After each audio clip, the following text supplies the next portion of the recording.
Hello friends, this is Suzanne Brace. I'm the Executive Director of HopeWell Cancer Support, for those of you who don't know me. And I'm sitting outside on the grounds of our beautiful home at 10628 Falls Road, where we have not been as a group for such a long time. We left in March when spring was still upon us, when there was no green on the trees, when the hawks, which you may hear in the background, had not yet been born, and when we were all surprised by our leave-taking. Here it is August, and we miss you terribly. We've been away from each other too long, and I know that for many of us, this time has been very, very difficult. I don't think that the world quite understands that when you have a diagnosis of cancer, everything's a little bit more difficult. In the early days when we talked about social isolation, some of you actually said to me, well, we've learned social isolation because when you have cancer, you are socially isolated. And it was sort of laughter, levity at that point. But after all these months, social isolation doesn't feel quite as comfortable as it did. And we all wish that you could be back together again with us. What I want you to know is that you're very much with us in spirit.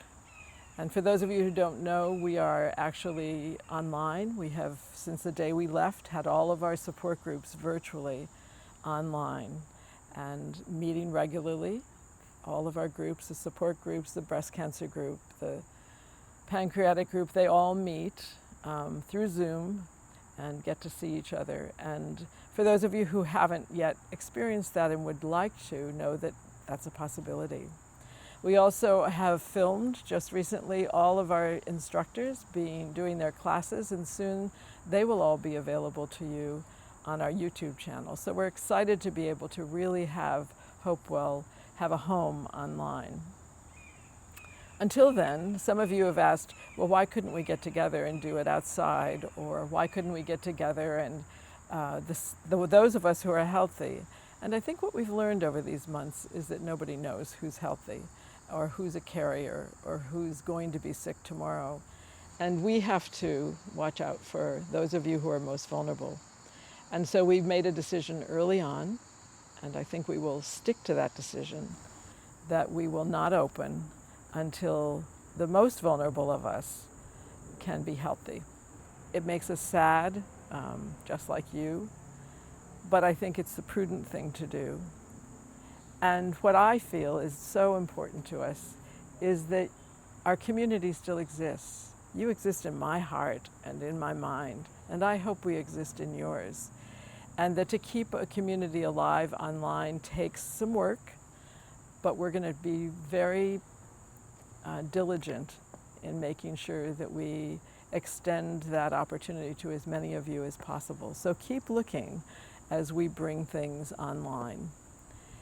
We are also dedicated to keeping this land, this beautiful sacred space we call home, to keep it here for you for when you return. It's 8.5 acres to maintain. It's filled, as you can hear, with lots of the wildlife that was here when you left, but also has probably multiplied a little more than usual in our absence. And we are going to try very hard to hold on to it even in our absence. It may be hard to sustain. We're up against a lot of competition for funding, for all of the things that people are struggling with right now. But this special sanctuary, we believe, holds the soul of HopeWell. You hold the soul of HopeWell, and to be together again here is our dream. And so, as I say goodbye to you for today, I just hope that you know that you inspire us, each and every one of you. Those of you who come here regularly, those of you who came here years ago, those of you who support us financially, who volunteer for us, the professionals who help us. All of you are a part of our community. And it warms my heart to think that we all can be connected online. And so until we meet again, from all of us on the HopeWell staff, I just want to wish you good health and safety and peace.